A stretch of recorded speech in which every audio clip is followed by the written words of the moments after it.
All right, guys, so I wanted to bring something kind of interesting to you that I saw yesterday. Now, the thing that we want to talk about is Tomb Raider. And this account, who supposedly worked on Shadow of the Tomb Raider, shared some very disheartening news about the new Tomb Raider catalyst. And the thing is that if we went and started reading everybody's comment claiming to be something or claiming to do something, then we'd be in a really never-ending loop. And the reason that I'm covering this is because other news outlets on X and stuff like that started talking about this, and this started to pick up traction. So I found a news article talking about what the commenter said and what it actually meant. So we're going to take a quick look at it. So here, according to TombRaiderChronicles.com, they talk a little bit more about what happened. This was posted yesterday on the 18th of February. Now, they stated here, a YouTube account perpetrating to belong to Cedric Chasang, who is credited as a senior production coordinator on Shadow of the Tomb Raider. That means that he worked on side quests, he oversaw exploration, he was on Tomb Raider as a producer, so he did a lot of stuff basically. Now, he posted this comment under a different YouTube channel that was discussing Tomb Raider and things like that. The comment reads as follows: "Oh man, so much to unpack here. The original Tomb Raider is the game that got me into wanting to work in video games as a kid. Years later, I ended up working on Shadow of the Tomb Raider as a producer, and I am proud of what we've done with my teams. But I agree with everything you said. The survival trilogy came about when Daryl Gallagher, an artist expedited head of Crystal Dynamics by Square Enix, decided to hand over the franchise to a bunch of egocentric, megalomaniac game directors, both at Crystal Dynamics and Eidos Montreal, who thought they were Hollywood worthy, only to demonstrate why they weren't, while bullying anyone who would challenge their decisions. Square Enix, of course, had no idea about what the identity of Tomb Raider actually was and couldn't keep the IP in check. Gallagher then went on to another failed initiative, and the directors who used to work on the trilogy are now gone or working on something else. So Tomb Raider Catalyst is now in the hands of God knows who, but still at Crystal Dynamics. And the studio is, well, not what it used to be, on top of being very Californian. I am genuinely expecting the worst with bad writing, as in storytelling, not dialogue. Poor inspiration for the lore, no gameplay innovation, no real skill or cognitive challenge, identity politics aplenty, and of course, a Lara only recognizable by her name. I may be wrong, I hope I'm wrong, but I know too well the ins and outs of this industry to have an ounce of optimism. Good luck, everyone, and may a miracle happen for our beloved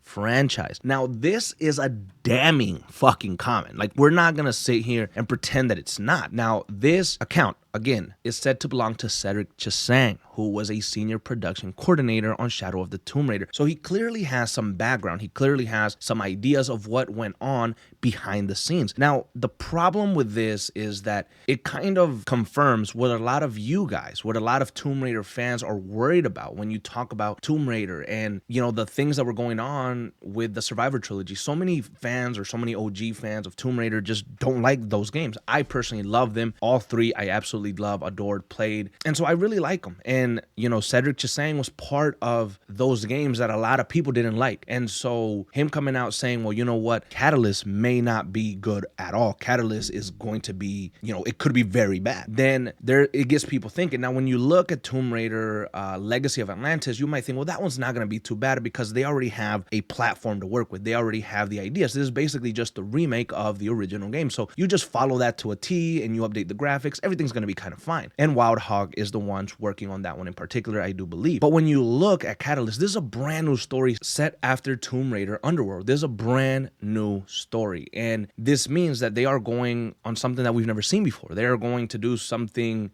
brand new.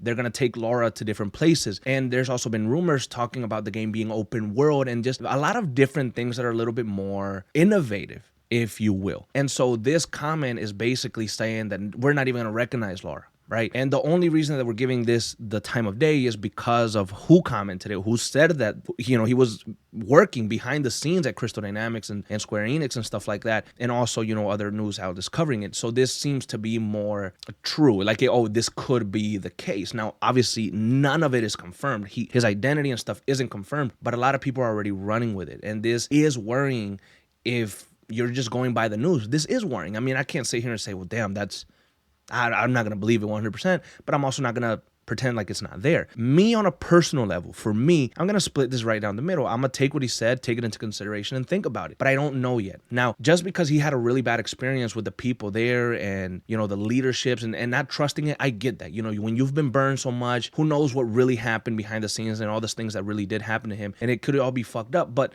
like he said, Cedric is gone. The one who put those two directors in charge, and those two directors that were really bad that he was talking about, they're gone as well. They're not on the project anymore. So who knows, the new ones that they brought in, they've talked about Catalyst. They've talked about this being a continuation of Underworld, talked about of the next step. They've been trying to be very respectful of the material. They've been doing a lot of stuff on X, or Twitter for the legacy, the 30-year anniversary of Tomb Raider. So there's been a lot of positive stuff that they've been doing that you might say, well, maybe it's not all that bad. And just because someone had a bad experience with something doesn't mean that they haven't grown or they haven't changed. Or, one of the things that I think about so heavily, I remember when this Call of Duty news broke that Steven Spielberg wanted to do the Call of Duty movie and write it and everything, but they said no because he had too much power on it. And then everybody was like, well, how do you say Steven Spielberg, he's one of the greatest directors of all time and this and that. And I got that. But there's other people that could still do a really good job. And they went on to get Taylor Sheridan, who I personally fucking love. I mean, I love so many of his movies. So they went and found someone else that can understand the material, that can do it. And you're getting something really fucking good too. And so just because you had a bad experience on Tomb Raider and just because Catalyst doesn't have maybe some people that could be really good for the series doesn't mean that some newcomer or some other people that came up that really like Tomb Raider, that really understand it, that have spent so much time loving that series, now they get to work on it and maybe they're gonna do something really good. Basically, what I'm trying to say in shorter words is I cannot damn this and say, no, Catalyst is gonna be a catastrophic failure because of this one comment, but I also can't say, no, it's gonna be a fucking success. We don't know that yet, right? We're gonna have to wait and see. Now, our big first indication of what we might be getting with this new Tomb Raider, these new people behind Tomb Raider, is gonna be Legacy of Atlantis. If that game is really good and is true to the original and stuff like that, then we might get an idea of like, okay, Catalyst is also going to be very good. But is Catalyst in trouble? Is Tomb Raider as a whole, is the franchise in trouble? I don't know. This is the first time in years, since 2018, that we're getting an abundance of content for Tomb Raider. So if anything, Tomb Raider seems to be in a come up. Tomb Raider seems to be in a very, very good spot. So this comment, I will not lie, it is fucking damning, but it doesn't mean it's the end of the world for Tomb Raider. There's still some positivity there. There's still some stuff to look forward to, and I'm excited to see more and, follow what happens. At the end of the day, we're going to find out if this comment was right or if this comment was wrong. What do you guys think?